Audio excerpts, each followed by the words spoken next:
الا بذکر اللہ تطمئن القلوب صدق اللہ العظیم رب اشرح لی صدری ویسر لی امری واحلل عقدۃ من لسانی یفقہوا قولی ان اللہ وملائکتہ یصلون علی النبی یا ایہا الذین آمنوا صلوا علیہ وسلموا تسلیما۔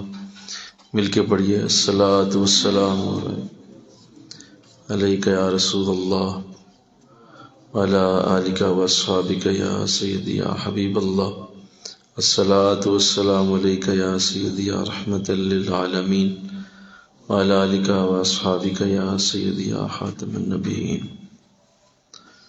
نہایت معزز و محترم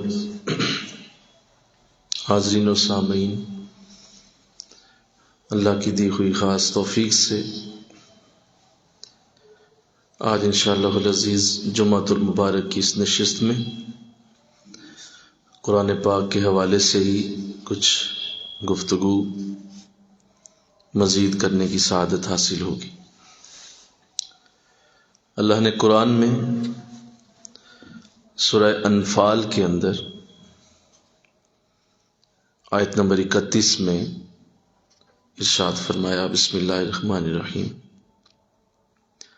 وَإِذَا تُتْلَى عَلَيْهِمْ آيَاتُنَا قَالُوا قَدْ سَمِعْنَا لَوْ نَشَاءُ لَقُلْنَا مِثْلَ هَذَا إِنْ هَذَا إِلَّا أَسَاطِيرُ الْأَوَّلِينَ وَإِذْ قَالُوا اللَّهُمَّ إِنْ كَانَ هَذَا هُوَ الْحَقُّ مِنْ عِنْدِكَ فَأَمْطِرْ عَلَيْنَا حِجَارَةً مِنَ السَّمَاءِ أَوْ ائْتِنَا بِعَذَابٍ أَلِيمٍ وَمَا كَانَ اللَّهُ لِيُعَذِّبَهُمْ وَأَنْتَ فِيهِمْ وَكَانَ اللَّهُ مُعَذِّبَهُمْ وَهُمْ يَسْتَغْفِرُونَ۔ صدق اللہ العظیم۔ ترجمہ سنیے۔ اور جب ان پر ہماری آیتیں پڑھی جاتی ہیں تو کہتے ہیں کہ ہم نے سنا، ہم چاہتے تو ایسی ہم بھی کہہ دیتے، یہ تو نہیں ہے کچھ اور مگر اگلوں کے قصے۔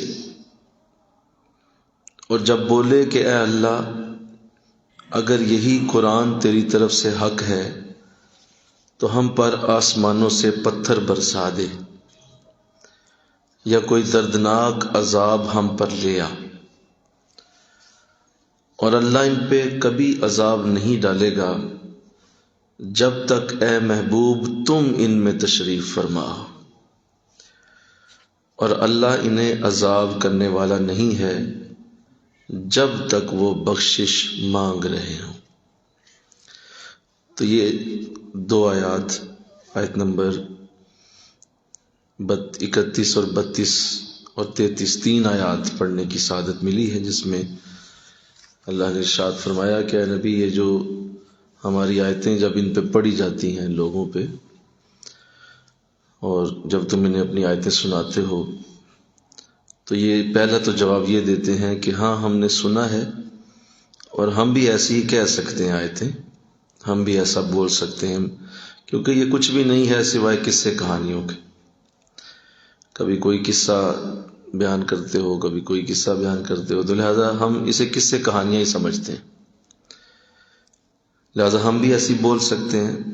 اور جب ان سے کوئی جواب نہیں آتا تو پھر یہ جواب دیتے ہیں کہ اچھا، اگر یہ قرآن سچا ہے تو پھر ہم پر آسمان سے پتھر برسے، ہم آسمان سے پتھروں کی دعا کرتے ہیں کہ اللہ ہم پہ برسا دے یا کوئی دردناک عذاب ہم پہ لے آ۔ لیکن جواب دیا جا رہا ہے کہ اللہ انہیں کبھی بھی عذاب نہیں کرے گا جب تک اے محبوب تم ان میں تشریف فرماؤ۔ تم چونکہ موجود ہو لہذا ہم ان کی یہ بات نہیں مانیں گے، اور جب تک کوئی بھی ہم سے بخشش مانگتا رہے گا ہم اسے عذاب نہیں دیں گے۔ تو قرآن پاک کو چونکہ جب یہ اتر رہا تھا تو قرآن کا چونکہ انداز ہی ایسا ہے کہ اس میں اللہ نے اپنے نبی سے پچھلے دور کی، پچھلے نبیوں کی گفتگو فرمائی ہے، اور ایسا ضروری بھی ہے تاکہ ماضی کو بھی سامنے رکھا جائے، کیونکہ ایک ایسی کتاب جو ہر لحاظ سے ہر دور کے لیے اتری ہے، جس کو ماضی کو بھی اپنے اندر رکھنا ہے، حال کو بھی رکھنا ہے اور مستقبل کو بھی رکھنا ہے۔ تو چونکہ یہ آیت کریم، یہ قرآن پاک جو ہے وہ ہر دور کے ہر صنف کے لیے اترا، تو اس لیے اس میں پچھلے قصے بھی ڈالے گئے۔ آدم علیہ السلام کا قصہ ہے، حضرت نوح علیہ السلام کا ہے، حضرت موسیٰ علیہ السلام کی پوری زندگی کا احاطہ کیا گیا ہے۔ اسی طرح حضرت نوح علیہ السلام سے لے کر حضرت سلیمان علیہ السلام سے لے کر حضرت یوسف علیہ السلام کے اوپر پوری سورت اتاری گئی، تو پچھلی کہانیاں اس کے اندر ڈالی گئی ہیں تاکہ ماضی کو سن کے تو انسان سمجھنے کی کوشش کرے۔ تو یہ پہلا چونکہ انداز تھا قرآن کا، اور ان لوگوں کو پچھلے لوگوں کی باتیں سنانا اس لیے بھی ضروری تھا کہ اس سے پہلے بہت ساری قومیں آئیں جو اللہ کے عذاب کا شکار ہوئیں، اور انہوں نے اللہ کی جب بات نہیں مانی تو ان کے اوپر بہت ساری تکالیف اتریں، ان کا ذکر ضروری تھا تاکہ جو لوگ ہدایت لینا چاہیں وہ اسی طرح لے لیں اور سمجھ جائیں، دوسروں کو دیکھ کے عبرت لے لیں۔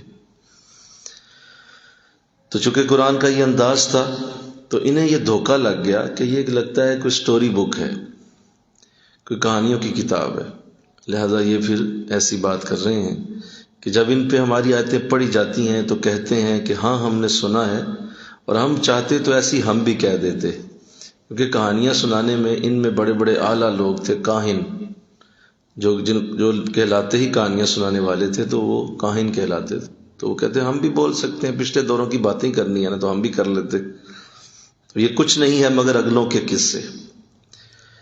اور جب حضور کو یہ بات کی جاتی تو حضور خاموشی اختیار کرتے، اور آپ فرماتے ٹھیک ہے تمہاری مرضی ہے، لیکن اس کا کوئی جواب نہیں دوں گا، کوئی جواب نہیں۔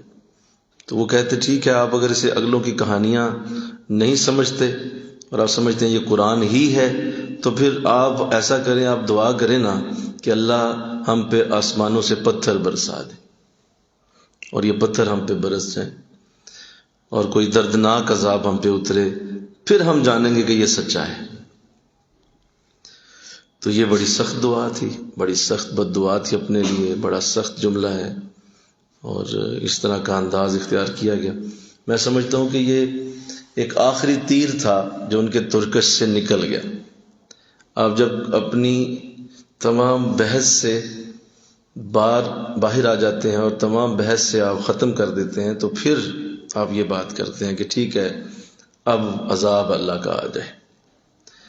تو یہ آخری ترکش میں تیر تھا جو یہ چلا دیا گیا کہ ہم پہ اللہ کا عذاب اترے۔ لیکن کیا خوبصورت جواب ہے میرے رب کا، کیا خوبصورت انداز ہے۔ ارشاد فرمایا کہ اللہ کیوں انہیں عذاب دے گا، حالانکہ ہم چاہیں تو یہ بات پوری ہو جائے، لیکن کیوں عذاب دے گا؟ کیونکہ اے نبی تم ان میں موجود ہو۔ مل کے کہو سبحان اللہ، تم ان میں تشریف فرما ہو۔ وَأَنْتَ فِيهِمْ، آپ ذرا اٹھ کے جائیں نا، ذرا اٹھ کے ذرا چلے جائیں نا کہیں اور، تو پھر میں دیکھتا ہوں کہ یہ کس طرح میری بات کو اور میرے قرآن کو کس طرح جھٹلا رہے ہیں۔ لیکن چونکہ آپ کی ہستی موجود ہے، آپ کا یہ جسم اقدس، آپ کی یہ خوبصورت سراپا، آپ کا یہ حسن انگیز انداز موجود ہے، ہم آپ کے ہوتے ہوئے عذاب نہیں لا سکتے۔ تو حضور اسلام کی ہستی کا جو اللہ کی بارگاہ سے عزت اور تکریم کا یہ انداز جو قرآن نے لکھا ہے کہ آپ کے وجود کی برکت اتنی ہے کہ وہ عذاب نہیں آ سکتا۔ تو اللہ نے فرمایا ورنہ یہ جو ابھی مانگ رہے ہیں نا کہ پتھر برسا دے اور دردناک عذاب لیا، میرے لیے اس کو کرنا کوئی مسئلہ نہیں ہے۔ تو اس آیت سے دو تین چیزیں میں آپ کے سامنے رکھنا چاہتا ہوں۔ ایک تو یہ ہے کہ قرآن پاک کو کبھی بھی قصوں کہانیوں کی طرح نہ پڑھا جائے، انشاءاللہ کہیں یہ ایسی کتاب نہیں ہے۔ اس کا ہر قصہ، اس کی ہر کہانی، اس کا ہر واقعہ کسی نہ کسی زبردست قسم کی حکمت سے بھرا ہوا ہے، اور اس کے پیچھے بہت بڑا کوئی اس انسانیت کے لیے پیغام ہے۔ لہذا اس کو اسی طرح ہی پڑھا جائے کہ میں نے اگر اس آیت سے، اس قصے سے کچھ سیکھنا ہے تو اسے لیا جائے، اور اس کو ایک کہانی کی طرح نہ لے کے سمجھنا اور کہنا کہ یہ تو کہانی پڑھی ہے میں نے، ایسا نہیں ہے۔ جیسے حضرت یوسف علیہ السلام کا جب قصہ اللہ نے قرآن میں ذکر کیا تو سورہ یوسف کا جب آغاز ہوتا ہے تو اللہ فرماتا ہے کہ اے نبی یہ احسن القصص ہے۔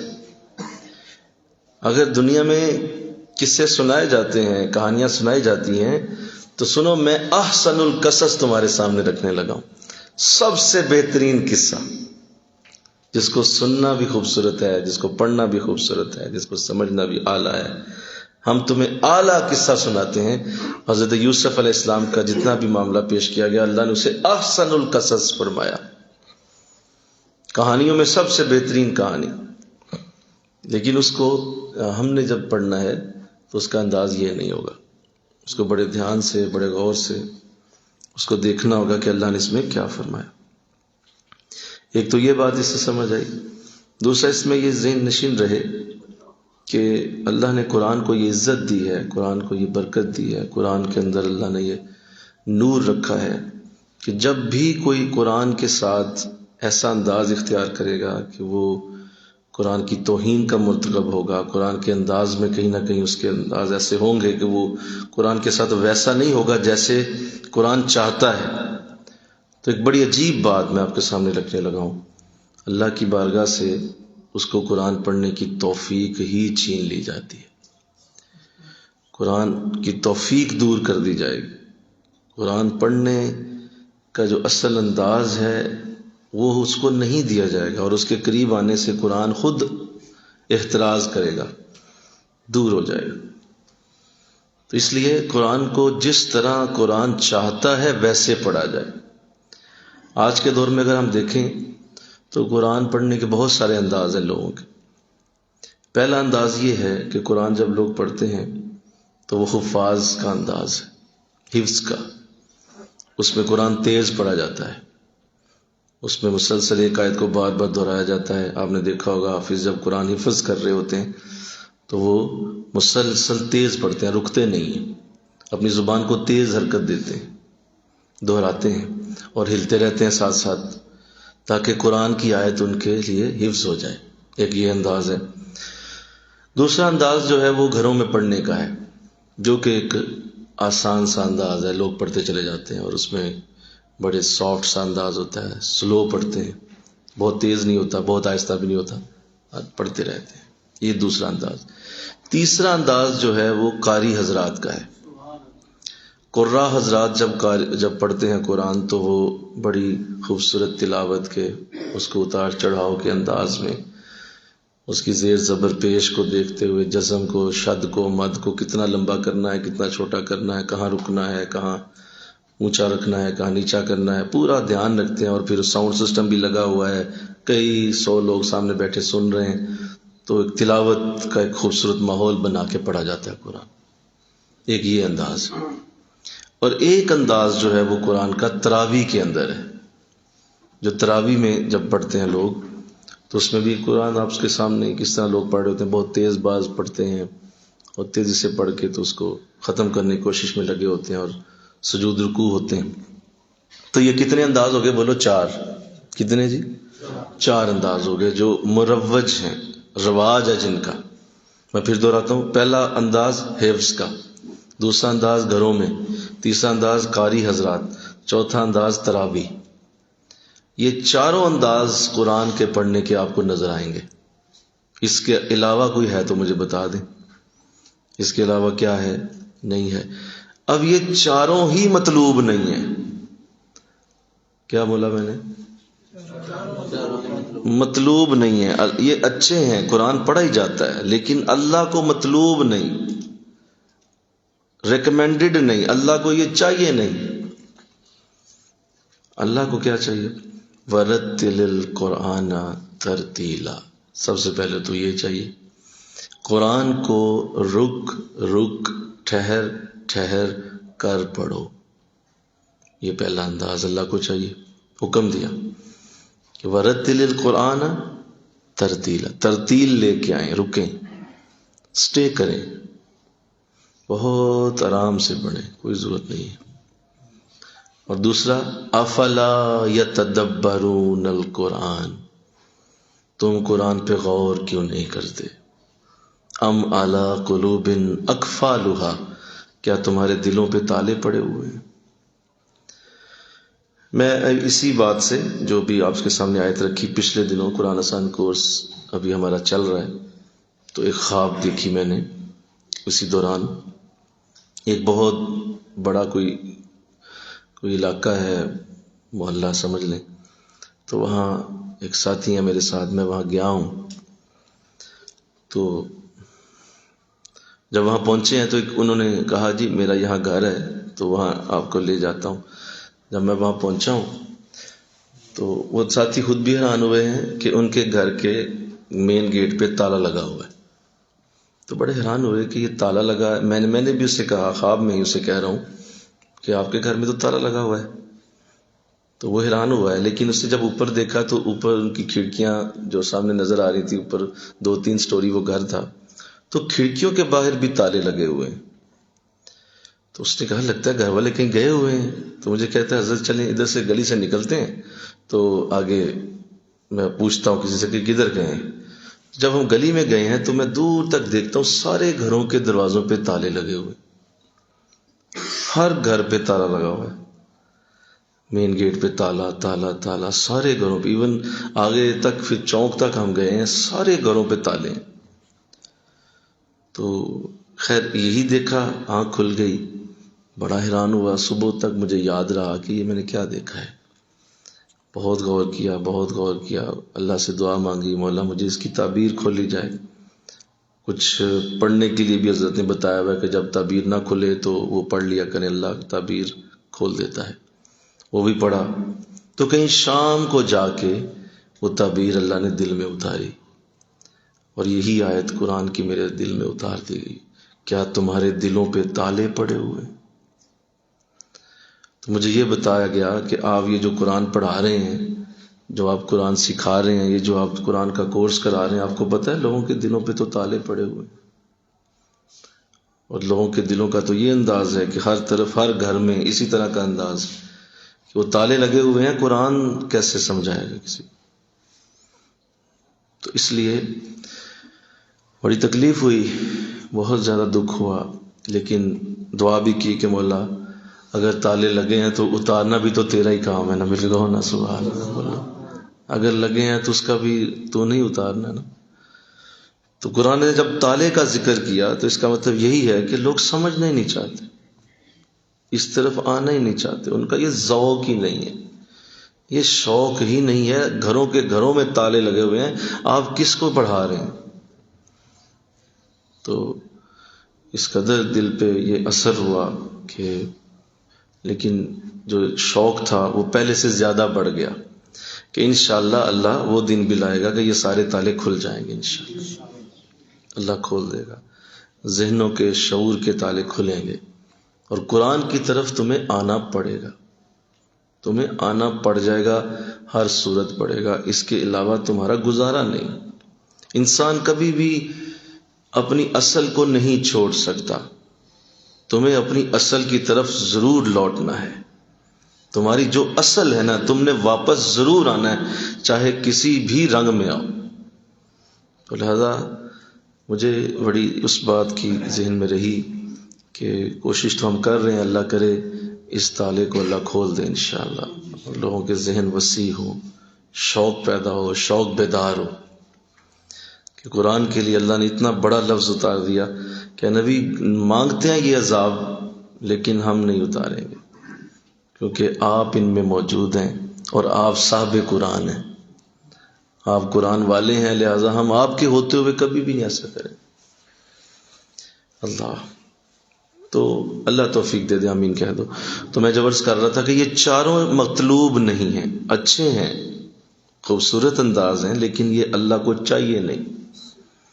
آپ پڑھتے رہیں، لیکن جو چاہیے وہ ہے افلا یتدبرون القرآن، تم قرآن پہ غور کیوں نہیں کرتے؟ حضرت علامہ اقبال رحمۃ اللہ علیہ آپ قرآن کی تلاوت فرما رہے ہیں تو والد صاحب گزرے، آپ فرماتے ہیں والد صاحب نے مجھے رک کے دیکھا لیکن کچھ کہا نہیں، چلے گئے، کچھ دن پھر ایسے ہی گزرتے رہے پاس سے، لیکن بولتے کچھ نہ تھے. تو ایک دن میں نے خود ہی روک لیا، فرمایا حضور آپ ابا جان میں قرآن پڑھ رہا ہوتا ہوں، اب تھوڑی دیر کھڑے ہو کے تو چلے جاتے ہیں، تو ابھی مجھے بتائیں آپ کیوں کھڑے ہو جاتے ہیں، اور ہر بار ہی آپ بتاتے نہیں، گزر جاتے ہیں. تو آپ کے والد حضرت شیخ نور محمد، اللہ ساری رحمت ان کی قبر پہ نازل فرمائے، انہوں نے ارشاد فرمایا، کہا بیٹا میں تمہیں قرآن پڑھتے دیکھتا ہوں، لیکن میں چاہتا ہوں میں تمہیں بتاؤں کہ قرآن کیسے پڑھتے ہیں، لیکن پھر دیکھتا ہوں کہ اچھا پڑھ رہا ہے، کسی وقت بتاؤں گا. تو میں نے اس لیے نہیں بتایا. تو آج تو نے خود پوچھا ہے تو بتاتا ہوں. یہ کتنا پیارا انداز تھا. خود آپ بتا رہے تھے، خود بتاتے جاتے ہیں کسی کو تو شاید قدر نہ ہو، لیکن جب کوئی سوال پوچھتا ہے تو اسے قدر ہوتی ہے. اسے بولو، اسے قدر ہوتی ہے کہ میں پوچھ رہا ہوں. اب تو کہا میں انتظار کر رہا تھا کہ تم مجھ سے خود پوچھے کہ آپ مجھے بتاتے کیوں نہیں. تو آج آپ نے چونکہ پوچھا ہے تو بیٹا میں تمہیں بتاتا ہوں قرآن کیسے پڑھتے ہیں. فرمایا جب قرآن پڑھتے ہیں تو قرآن سراپا درد ہے، یہ درد ہی درد ہے. تمہیں قرآن پڑھتے ہوئے آنکھوں میں آنسوؤں کا لانا لازم ہے. قرآن پڑھو اور تمہاری آنکھیں برسیں، قرآن پڑھو اور تمہارا دل روئے، قرآن پڑھو اور تمہاری آنکھوں سے آنسو رواں ہوں. بیٹا یہ قرآن پڑھنا ہوتا ہے. حضرت علامہ اقبال فرماتے ہیں مجھے اس دن کے بعد احساس ہوا کہ قرآن کیسے پڑھا جاتا ہے، قرآن کس طرح پڑھنا چاہیے. اور قرآن نے اپنی یہ علامت خود بیان فرمائی. ارشاد فرمایا کہ جب ان مومنوں پہ ہماری آیتیں پڑھی جاتی ہیں تو ان کے دل ڈر جاتے ہیں، اور تو دیکھے گا کہ ان کی آنکھیں آنسوؤں سے تر ہو گئی ہیں. اے نبی تو دیکھے گا کہ جب تو قرآن پڑھتا ہے تو ان کی آنکھیں آنسوؤں سے تر ہو جاتی.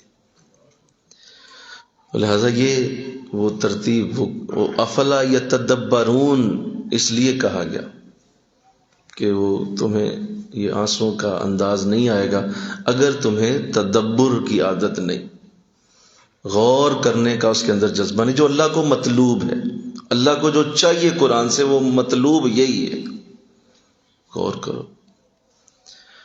اللہ پھر یہ دیکھیے، میں ایک اور بھی آپ کے سامنے بات رکھوں کہ مطلوب اللہ کو چونکہ یہی ہے کہ اس کو ایسے ہی پڑھا جائے، اس کو اسی انداز سے پڑھا جائے کہ جب بھی قرآن کھولیں تو آپ کو یہ یاد آ جائے کہ مجھے جس کا قرآن ہے اس کو سنانا ہے تو اسے کس طرح کا پسند ہے. مل کے کہنا سبحان اللہ. جس کا قرآن اسے سنانا ہے اس کو پسند کس طرح کا ہے. بھئی آپ ایک بندے کے لیے گفٹ لے کے جا رہے ہیں، بڑا اچھا تحفہ لے کے جا رہے ہیں، بڑی اچھی آپ اپنی طرف سے، لیکن وہ اسے پسند ہی نہیں. بتاؤ، پیسے ضائع ہو گئے، وہ مال ضائع ہو گئے. آپ نے گفٹ لیا ہے، آپ نے محبت سے خریدا ہے، بڑی اچھی طرح آپ نے جا کے شاپنگ کی ہے اس بندے کی، لیکن آپ پوچھ تو لیں اسے پسند کیا ہے. وہ اگر آپ پسند ہو سکتا ہے وہ بڑی سستی چیز پسند کرتا ہو اور آپ بڑی مہنگی لے لیں، اور آپ جو ہے وہ مہنگی لے کے اس کو پکڑا دیں، اور اس کو تو پسند ہی نہیں تھی، اس نے سائڈ پہ رکھ دی. اس نے کہا یار اتنے پیسے خرچ کر دیے، حالانکہ مجھے تو نارمل سی یہ چیز اچھی لگتی تھی، وہ راضی ہے. تو ہمارا کچھ انداز قرآن کے ساتھ ایسا ہی ہے. ہم یہ نہیں سوچ رہے کہ جس کا قرآن ہے اسے پسند کیسا ہے.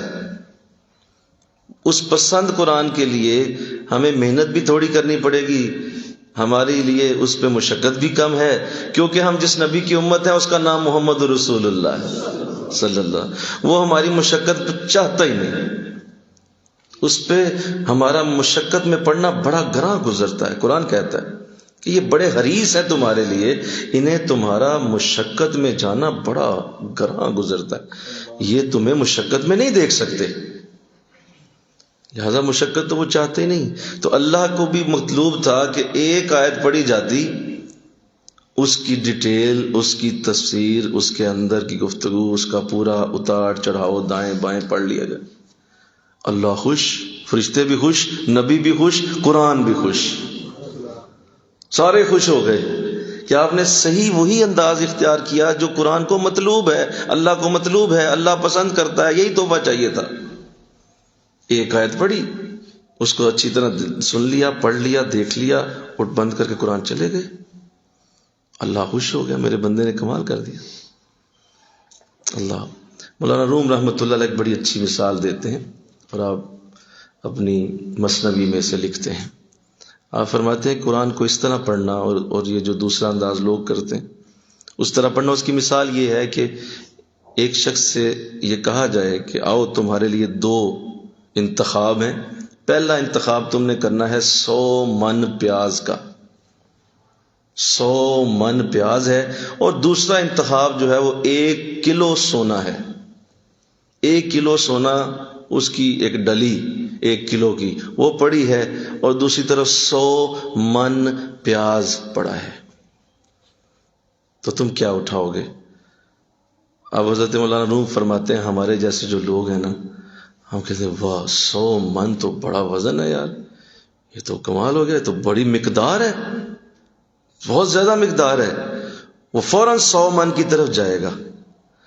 اور جو دوسرا ہے جو قرآن کو سمجھ کے پڑھتا ہے وہ کہتا ہے نہیں، مجھے مقدار کی ضرورت نہیں ہے، یہ سونا ہے اور یہ 1 کلو ہی کافی ہے، کیونکہ یہ سونا ہے، وہ پیاز ہے. لہٰذا وہ 1 کلو اٹھا لے گا، وہ کہے گا مجھے 100 من پیاز کی ضرورت نہیں ہے. یہ جو 100 من پیاز والا ہے یہ قرآن کو مقدار سے پڑھتا ہے، اور وہ جو سونا اٹھانے والا ہے وہ قرآن کو سمجھ کے پڑھتا ہے. وہ قرآن کو سمجھ کے پڑھتا ہے. پڑھنا تو پھر بھی کوئی نہیں پڑھنا. تو اس پہ بڑا ظلم ہے، زیادتی. بھائی ایک طرف سونا پڑا، بھائی سونا اٹھاؤ، نہ جاؤ گھر 1 کلو اٹھاؤ، چلے جاؤ، سونا اٹھاؤ جیب میں ڈالو. 100 من اٹھائیں گے، زور لگائیں گے، محنت کریں گے، کتنی مقدار میں پڑ جائیں گے، اور لمبا پڑھیں گے، کئی رکوع پڑھ جائیں گے، کئی سپارے پڑھیں، فخر کریں گے.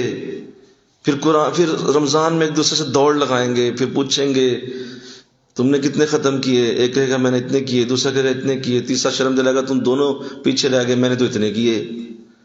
تو ایک دوسرے سے دوڑ لگا کے قرآن پڑھتے.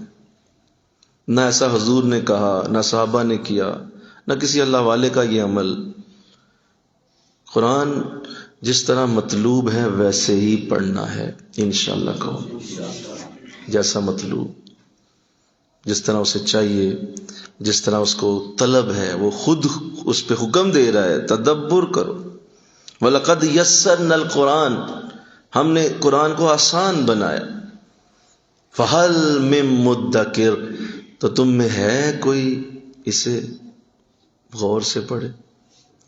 مشکل تو بنایا نہیں، آسانی سے تمہیں سمجھ آ جائے گی. تو اللہ توفیق دے، آمین کہہ دو. اللہ سعادت دے، اللہ اس برف کو پگھلا دے ہمارے ذہنوں پہ جو پڑ چکی ہے، جو ہماری عادتیں پختہ. اصل میں نا یہ نسلوں کا مرض ہے. کیا ہے بولو؟ یہ نسلوں کا مرض ہے. یہ کوئی آپ کسی حکیم کے پاس جائیں نا، جو آپ کا مرض دیکھ کے کہو یا تھے کوئی 20 سال پرانا مرض ہے، تو کہ محترم ہونا ہے، ہمران والی آرام ہونا ہے، ایسے نہیں آنا ایک دم، کیونکہ تمہارا مرض 20 سال پرانا ہے. تو یہ جو ہمارا مرض ہے نا، یہ 20 سال پرانا نہیں ہے، یہ نسلوں کا مرض. ہماری نسلیں اس مرض میں مبتلا.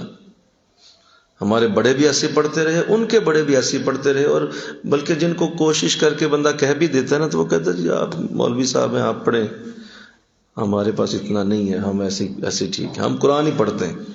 یہ بھی غلط فہمی لوگوں نے ڈالی ہوئی، ہم قرآن ہی پڑھتے ہیں، ہم قرآن ہی پڑھتے ہیں.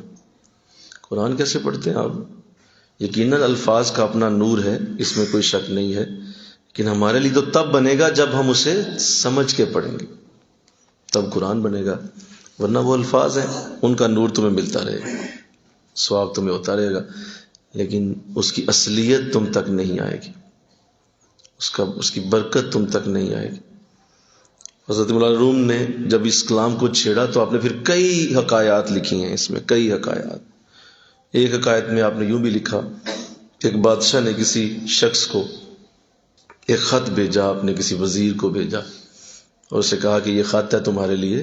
اس ساتھ اس کا نمائندہ بھی دے کے گیا کہ بڑا اہم خط ہے، اور اس میں بڑی اہم تمہارے ساتھ کچھ بادشاہ نے راز تمہارے ساتھ اس نے شیئر کیے ہیں کہ یہ راز ہیں بڑے خاص، اور فلاں جگہ جا کے تم نے یہ کام اب کرنے ہیں. لیکن کسی کو بتانا نہ، اس کو جتنا پڑھ لگے تو وہ کام کرو۔ وہ وزیر بڑا خوش ہوا اور اس نے وہ خط لیا، اس کو چوما، اس کو سینے سے لگایا، خوشبو لگائی اور کہا بالکل تسلی سے پڑھوں گا، اس کو اونچی جگہ رکھ دیا۔ کچھ دن گزر گئے، پھر اس نے گزرتے دیکھا بادشاہ کا خط پڑا ہوا ہے، یاد آ گیا، کہا ہاں بہت اچھی بات ہے، دوبارہ اتارا، پھر خود دوبارہ خوشبو لگائی، پھر سینے سے لگایا، پھر چوما اور پھر رکھ دیا۔ اسی طرح جب بھی وہ گزرتا اس کو دیکھ کے چوم چاٹ کے رکھ دیتا۔ کچھ عرصہ گزرا تو بادشاہ نے دوبارہ پیغام بھیجا کہ وہ کام ہو چکے ہیں جو میں نے خط میں لکھے تھے۔ تو اسے یاد آ گیا، اس نے کہا جی وہ تو ویسے ہی پڑا ہوا ہے، میں نے پڑھا ہی نہیں۔ کہا اچھا اس کو بلاؤ ذرا۔ وہ بلایا گیا تو اس نے سخت پہلے تو اس کو درے لگوائے، کوڑے لگوائے، دربار میں ہی لگوائے، اور پھر اسے پوچھا کہ اب تو بتا تو نے کیا کیا تھا میرے خط کے ساتھ؟ کہا کیا یہ تھا کہ مجھے محبت بڑی تھی آپ کے خط سے، تو میں بڑا چومتا رہتا تھا، خوشبو لگاتا رہتا۔ تو بادشاہ نے کہا تو نہ وہ چومتا نہ ہی اس کو خوشبو لگاتا تو وہ کام کرتا جو میں نے اس میں لکھے ہوئے تھے، تو میں تو اس سے راضی تھا۔ اب وہ خوشبو کو لگانا چومنا میرے کام کیا آیا؟ میرا وہ نقصان ہو گیا بہت بڑا۔ تو فرمایا بالکل یہی حال ہم نے قرآن کے ساتھ کیا، موٹے موٹے غلافوں میں موٹی موٹی اس کو جو ہے وہ خوبصورت جو ہے جلدوں میں قید کر کے بڑے خوبصورت کاغذوں سے پرنٹ کروا کے تو رکھ دیا ہوا۔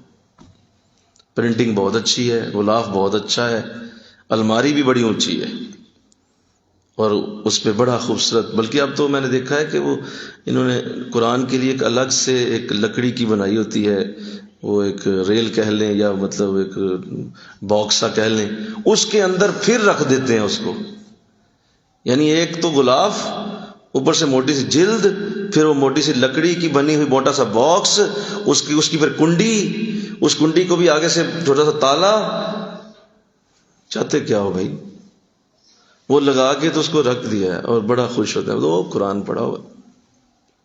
فرمایا یہ ہمارا حال، ہم نے بھی قرآن کے ساتھ کچھ یہی کیا ہے۔ اور اس بادشاہ نے جس نے وہ بھیجا تھا خط 6666 آیتوں کے ساتھ، جب اس نے پوچھ لیا تو اس نے حق لے کے چھوڑنا ہے اس کا۔ اس نے کہنا میں نے اس نے جو کام رکھے تھے وہ کیے کہ نہیں کیے؟ جی پیار بڑا تھا، پیار کیا کرے؟ تو بھائی اس کو دیکھو تو صحیح ہم نے کیا لکھا اس کو۔ ہائے اللہ توفیق دے دے، آمین تو کہہ دو، کہو یا ذرا آمین، کیونکہ آج کل قرآن کا ہمارا چل رہا ہے کورس، تو اس کے سوا کچھ سمجھ ہی نہیں آ رہی۔ میں صبح سے کئی میرے ذہن میں موضوع آیا، آج کیا بات کروں گا، خدا کی قسم میرا ذہن بلاک کر دیا گیا۔ کہا خبردار آپ نے قرآن کے علاوہ کوئی بات کی آج بھی، یہی بات کریں آپ، چھوڑے کو نہیں سنتا نہیں سنتا۔ میں کہا مولا کوئی موضوع اس پہ بات کروں، کوئی گفتگو، کوئی اور بھی اتنے ہزاروں موضوع نہیں۔ ابھی تک میں اسی ساتھی میرے ساتھ تھے، پورا ایسے کیپچر کر دیا گیا تھا کہ نہیں قرآن کب تک، آخر کب تک، کب ہم اپنی ضد سے باہر آئیں گے؟ انشاءاللہ کہو اللہ توفیق دے دے۔ کب ہم اس ضد کو چھوڑ دیں گے اور کہیں گے کہ نہیں یہ مولوی صاحب واقعی صحیح کہہ رہے ہیں، ہمیں مان لینی چاہیے یہ بات، ہمیں اس پہ غور کر لینا چاہیے، یہ صحیح کلپ رہے ہیں، یہ صحیح دکھ رو رہے ہیں قوم کا، یہ صحیح دکھ کا واویلا کر رہے ہیں، قوم اس سے بھی زیادہ گزری ہو چکی ہے، حالت بہت خراب ہو چکی ہے، قرآن کے صحیح کہہ رہے ہیں، اور مجھے اپنی اصلاح کر لینی چاہیے۔ پتہ نہیں کب وہ دن آیا، وہ تو زمانے میں معزز تھے مسلمان ہو کر، ہم خار ہوئے تار کے قرآن ہو کر۔ اس پہ بڑی کوشش کرتے ہیں، پورا سال کرتے ہیں، کوئی ایسا وقت نہیں، کوئی ایسا جو ہے وہ مہینہ نہیں، کوئی جمعہ نہیں جس پہ کوشش نہ کرتے ہوں، پوری کوشش کر رہے ہیں۔ لیکن افسوس یہ ہے کہ ہمارے اپنے ساتھی بھی اس سے محروم ہیں، ہمارے اپنے ساتھیوں میں بھی یہ کمی ہے کہ وہ بھی اس بات کو نہیں سمجھ رہے۔ وہ کہتے ہیں نہیں حضرت صاحب ہی پڑھیں گے اکیلے ہی، خود ہی کریں گے، وہ ہم بس ٹھیک ہے سننے میں، وہ بھی کبھی آ گئے، کبھی سن لیا، کبھی نہ سنا۔ تو ہمارے اپنے ساتھیوں میں بڑی کمی، دوسروں کو ہم کیا کہیں؟ ہمارا اپنا حلقہ احباب اس میں بڑا بھی کمزور ہے، نام کے سارے جو ہے وہ مرید بنے ہوئے ہیں، لیکن سمجھ نہیں رہے۔ حضرت بایزید بستامی رحمۃ اللہ تعالی علیہ، آپ کی خدمت میں ایک شخص حاضر ہوا، سردیوں کا موسم تھا، تو اس نے حضرت کے لیے ایک چادر بڑی خوبصورت کہیں سے خریدی ہوئی تھی، وہ لے کے اس نے کہا حضور یہ چادر ہے، گرم چادر ہے، سردیاں ہیں بڑی، تو میں چاہ رہا تھا آپ کے لیے ایک تحفہ لایا ہوں، تو حضور یہ میری طرف سے قبول فرمائیے۔ حضرت بھائی یزید نے خوشی کا اظہار کیا، فرمایا تحفہ قبول کرنا حضور کی سنت ہے، حضور کا طریقہ ہے، کوئی بات نہیں، لاؤ بیٹا اللہ تمہیں برکت دے۔ چادر جب پاس رکھے، اب حضور ایسے نہیں، اسے کھولیے، اسے میرے سامنے ذرا اوڑھیے، اسے اپنے کندھوں پہ رکھیے، اس کو ذرا میں دیکھوں کیا وہ کیسی لگتی ہے۔ تو فرمایا کوئی حرج نہیں۔ آپ نے وہ چادر کھولی، اسے کندھوں پہ اوڑھ لیا۔ جب اوڑھا تو وہ خوش ہو گیا، اس نے کہا حضور اللہ آپ کو برکت دے، بڑے خوبصورت لگ رہے ہیں آپ۔ کہا بیٹے اللہ تمہیں اور قریب ایک بیٹھا ہوا تھا مرید، اس نے کہا حضور ایک عرض کر دوں؟ کہا جی کرو۔ کہا حضور یہ بڑی اچھی چادر ہے، یہ آپ مجھے نہیں دے سکتے؟ مجھے دے دیں، اگر مجھے آپ عطا کر دیں، یہ چادر مجھے عطا کر دیں، ابھی ابھی پہنی ہے، ابھی ابھی لی ہے۔ تو آپ نے اسی وقت اتاری اور اس کو دینے سے پہلے کہا بیٹا کس لیے، کیا نیت ہے؟ کہا حضور یہ آپ کے جسم سے لگ گئی ہے نا، آپ اتنے بڑے ولی، اتنے اچھے انداز میں آپ نے لی ہے، جسم سے ٹچ ہو گئی ہے، حضور اس کے اندر آپ کا فیض ہوگا، آپ کا نور ہوگا، آپ کے جسم کی برکت آ گئی ہے نا، کپڑوں سے لگ گئی ہے، تو حضور یہ مجھے مل جائے گی تو مجھے بھی فیض مل جائے گا۔ تو حضور کیا بات ہے، ذرا دے دیجیے نا۔ تو اس وقت اتاری اور کہا بیٹا یہ لے لو۔ جب اس نے ایک تو اسے پکڑ لی نا، تو آپ اسے چھوڑا نہیں، تو وہ تھوڑا سا شرمندہ بھی ہوا کہ حضرت نے ابھی دوسری طرف سے پکڑی ہوئی ہے، خود نہیں چھوڑ رہے اور مجھ سے کہہ رہے ہیں لے جا۔ فرمایا بیٹا اس کو لینے سے پہلے سن لے، تو اگر میری جلد بھی پہن لے گا نا تو تجھے کچھ فیض نہیں ملنے والا جب تک وہ کرے گا نہیں جو میں کر رہا ہوں۔ وہ بہت بڑا اصول دیا، طریقت کی دنیا کا اتنا بڑا رول ہے نا، یہ پیری مریدی کی بنیاد بیان کر دی، پیری مریدی کا سب سے بڑا ستون بیان کر دیا۔ تجھے کچھ نہیں ملنے والا جب تک وہ کرے گا نہیں جو میں کر رہا ہوں، جو میرے عمل ہیں، جو میرے عمل ہیں وہ کر۔ چادریں لینے سے، امامے پہننے سے اور جبے کبے اوپر 6 کلو کپڑا پہن لینے سے کیا بندہ ولی بن جاتا؟ جنہیں مرضی کپڑے پالو، کیا مطلب اسے ولی ہو جاؤ گے؟ وہ کرو جو میں کر رہا ہوں۔ تو ہمارے اپنے ساتھی نہیں سمجھتے اس بات کو، وہ کہتے ٹھیک ہے بس صحیح ہے، تھوڑا بہت خود ہی ہو جائے گا، پھر ذلیل ہوتے پھرتے ہیں گلیوں میں بازاروں میں اور کہتے ہیں جیسا پتہ نہیں دعا نہیں کرتے میرے لیے، اتنا جاتا ہوں اتنا بیٹھتا ہوں۔ بھائی جب تک وہ پورا نہیں کرو گے جو وہ کر رہے ہیں، برکت کیسے آئے گی؟ اللہ آنے نہیں دے گا۔ آقا اسلام نے یہی شرط اپنے لیے بھی لگائی، اپنے لیے بھی یہی شرط لگائی، من احب سنتی احبنی، جس نے میری سنت یعنی میں جو کر رہا ہوں اس سے محبت کی، اسی نے مجھ سے محبت کی۔ اور جب آپ یہ صرف درود شریف کا لفظ بولتے ہیں نا، سنو درود کی بھی تھوڑی حقیقت بیان کر دوں آپ کے لیے۔ درود پاک جب کوئی بندہ پڑھتا ہے صلی اللہ علی حبیبی محمد وآلہ وسلم، تو اصل میں درود ہے کیا؟ آپ ایک شخص پہ دعا بھیج رہے ہیں کہ اللہ اس پہ رحمت کر دے، اس پہ کرم کر دے، اس کا نام محمد ہے صلی اللہ علیہ وسلم، یہ میرا رسول ہے، اس کی آل پہ بھی کرم کر دے، ان کے اصحاب پہ بھی کرم کر دے۔ یہی کہتے ہو؟ بولو یار، یہی بولتے ہو نا؟ تو درود آپ بھیج رہے ہیں ایک شخص پہ، لیکن جس شخص پہ آپ درود بھیج رہے ہیں آپ کو اس کی سیرت کا ہی نہیں پتا، آپ کو پتہ ہی نہیں کہ وہ کیسا تھا، اس نے کتنی جنگیں لڑی تھی، اس نے کتنی بار تکلیفیں اٹھائی تھیں، کیسے اس نے زندگی گزاری تھی۔ وہ درود پھکا ہے، اس پھکے درود کا کوئی فائدہ نہیں۔ جب پتہ ہوگا نا کہ حضور کون تھے تو ایک درود 1,00,000 درود کے برابر ہو جائے گا، کیونکہ آپ کو سیرت کا پتہ ہے کس پہ میں دعا بھیج رہا ہوں، اس نے میرے لیے کیا کیا تھا۔ مل کے کہو نا سبحان۔ جب آپ کسی کو دعا دیتے ہیں تو پتہ ہوتا ہے نا کہ اس نے آپ کے لیے کیا کیا ہوا ہے۔ بولو نا، کسی کو دعا دیتے ہو تو کیسے دیتے ہو؟ اسی وقت دو گے نا جب اس نے آپ کے لیے کچھ کیا تھا، آپ نے اسے دعا دی یار تیرا بھلا ہوئے، آپ نے اس کو دعا دے دی تیرا بھلا ہو جائے بھائی، تو نے میرے لیے یہ کیا۔ آپ کو پتہ ہی نہیں حضور نے آپ کے لیے کیا کیا ہے، تو آپ کیسے درود بھیج رہے ہیں ان پہ؟ کس طرح درود بھیج سکتے ہیں آپ؟ کیسے وہ نور ملے گا آپ کو؟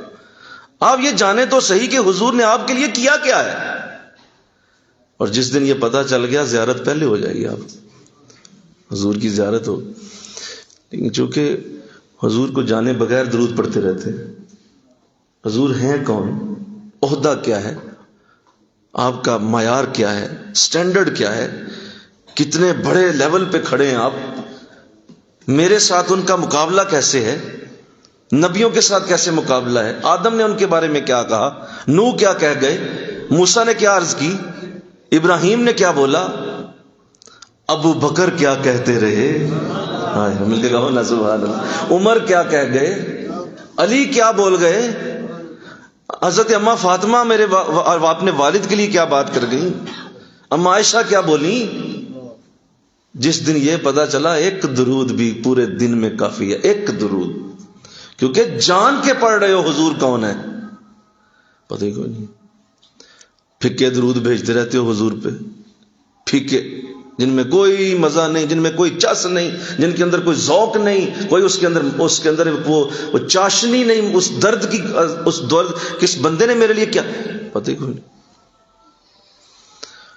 اس پہ جتنا دکھ ہے اللہ توفیق دے دے، آمین کہہ دو، اللہ سعادت دے دے، اللہ توفیق دے دے۔ قوم کا رونا رونا رونا یہ حضور کی بھی سنت ہے، حضور بھی اپنی قوم کے لیے روتے رہتے، اور یہ رونا آج تقریباً ختم ہو گیا ہوا ہے۔ سبحان اللہ کہلانے کا سب کو بڑا شوق ہے، سب بڑی تقریر کریں گے، آج یار مزہ آ گیا، بڑی کیا باتیں کی ہیں علامہ صاحب نے، تے عمل، وہ عمل کدھر گیا؟ علامہ صاحب نے بہت بڑی اچھی بات کرتے ہیں، وہاں جانا چاہیے، وہاں بڑی باتیں ہوتی ہیں جی، تو جائیں آپ، میری باتیں سن کے آ جائیں، عمل کیا ہے؟ تو لہٰذا جب تک آپ جانیں گے نہیں، آپ حضور کی بارگاہ کا درود بھی پورا نہیں پڑھ سکیں گے، قرآن کو ایسے کیسے پڑھیں گے؟ کس طرح سے پڑھا جائے گا قرآن؟ اور شیخ کی برکت تبھی ملے گی جب اسی طرح کے اعمال کیے جائیں جیسے وہ کرتا ہے، جیسے اعمال وہ بجا لاتا ہے، جس طرح کی ان کے اندر عادتیں ہیں اسی طرح کے اندر۔ تخلقوا باخلاق اللہ، حدیث میں اللہ کے رسول نے فرمایا اللہ کے اخلاق سے اپنا اخلاق جوڑ لو، جیسے اللہ کے اخلاق ہیں ویسے بنو، جس طرح اس کا خلق ہے ویسے تمہارے اخلاق ہوں تو بات بنتی۔ تو اللہ سعادت دے، آمین کہہ دو، ذرا آمین کہہ دو، اللہ توفیق دے دے، برکت دے دے۔ تو یہ چونکہ ایسا معاملہ ہے کہ جب تک قرآن کے ساتھ اس طرح کے انداز نہ بنائے جائیں اور اپنی ڈیلی روٹین میں قرآن کو ایسے شامل نہ کیا جائے اور اس کے لیے اپنی پوری اندر سے سیریسنس لا کر قرآن کے ساتھ وابستہ نہ ہوا جائے، قرآن کیسے کھلے گا؟ قرآن ایک خزانے کی طرح ہے، اور آپ نے خزانہ، آپ نے بہت سارے ڈرامے دیکھے ہوں گے زندگی میں خزانوں والے، بہت سارے آپ نے ایسے قصے پڑھے ہوں گے خزانوں والے، تو بتاؤ ذرا خزانہ کیا پہلے سٹیپ پہ مل جاتا ہے؟ آپ گھر سے نکلتے ہیں تو خزانہ گلی میں پڑا ہوتا ہے؟ نہیں، اس کے لیے کئی ہزار میل آپ پڑھتے ہوں گے، ڈراموں میں آپ نے دیکھا، بہت سارے فلموں کے اندر بھی خزانے دکھائے جاتے ہیں۔ وہ کیسے حاصل ہوتا ہے خزانہ؟ کتنے ٹارچیں لے کے راتوں کو پھرتے ہیں وہ، اور کتنے لوگ راستے میں مر جاتے ہیں، پھر کہیں ایک دو جا کے خزانے تک پہنچتا ہے۔ تو فرمایا یہ قرآن بھی اللہ کا خزانہ ہے، اس کے پاس بھی ٹارچ لے کے جانا پڑے گا، جس طرح ٹارچ لے کے آپ جاتے ہیں پھر دیکھتے ہیں یار کہاں پڑا ہے، کدھر پڑا ہے، کودوں میں، اور ہو سکتا ہے آپ خزانے والی جگہ پہ پہنچے تو آپ کو پتا چلے یہاں سے خزانہ ابھی زمین میں کوئی 100 فٹ نیچے ہے، تو وہاں سے کھدائی بھی شروع کرنی پڑتی ہے، پھر کھدائی کر کر کے وہاں تک پہنچتے ہیں، پھر کہیں جا کے کوئی ایک ہیرا ہاتھ آتا ہے۔ تو یہ دنیا کا خزانہ اتنی مشکل سے ملے تو اللہ کا خزانہ کیا گھر بیٹھے ہی مل جائے گا؟ کیا گلی میں گزرتے ہوئے خزانہ مل جائے گا کہ یہ جی اللہ کا خزانہ بھی لے لیا میں نے؟ اس کے لیے بھی محنت کرنی ہوگی، اس لیے قرآن کی محنت ہے، قرآن کی کوشش ہے، قرآن کے ساتھ شغف ہے، قرآن کے جتنے بھی انداز ہیں اس کے اوپر پوری محنت ہے، تجوید پہ محنت ہے، ترجمے پہ محنت، تفسیر پہ محنت، کون سی تفسیر کب، کون سی آیت کدھر سے لوں، کدھر سے کون سی زیادہ آسان ہے وہ لے لوں، وہ پڑھ لوں، اس پہ زیادہ مزہ آ رہا ہے یہ پڑھ لوں، پوری ایک ڈیٹیل ہے، تفسیر ہے، اس کے اندر محنت ہے۔ کھپ جاتے ہیں دکانداریوں میں، پسینے بہہ جاتے ہیں، جابز کرتے کرتے، اپنے باس کی بات مانتے مانتے، اپنے مالک کی بات مانتے مانتے، لوگ ایمان بھی جانے سے گریز نہیں کریں گے، ایمان جاتا ہے جائے، مالک ناراض نہ ہو، بھائی فیکٹری کا مالک ہے یار، اس کے لیے کیا کیا کریں گے۔ اور جو ہماری جسم و جان کا مالک ہے اس کے لیے محنت ہی کوئی نہیں، محنت کا انداز ہی نہیں، خود ہی آ جائے گا، خود ہی ہو جائے گا، خود ہی کر لیں گے، وقت گزرتا چلا جا رہا ہے۔ تو اللہ توفیق دے، آمین کہہ دیجیے، اللہ سعادت دے دے، اور ہم اپنے ماحول میں اس کو اتنا زیادہ رواج دیں، اتنا زیادہ رواج دیں کہ ایک وقت آئے کہ یہ برف پگھل کے ختم ہو جائے اور لوگوں کے ذہن قرآن کی طرف راغب ہوں، لوگوں کے ذہن قرآن کی طرف پلٹ اٹھیں۔ اللہ مجھے آپ کو توفیق عطا فرمائے۔ وما علینا الا البلاغ۔ سنتے رہو۔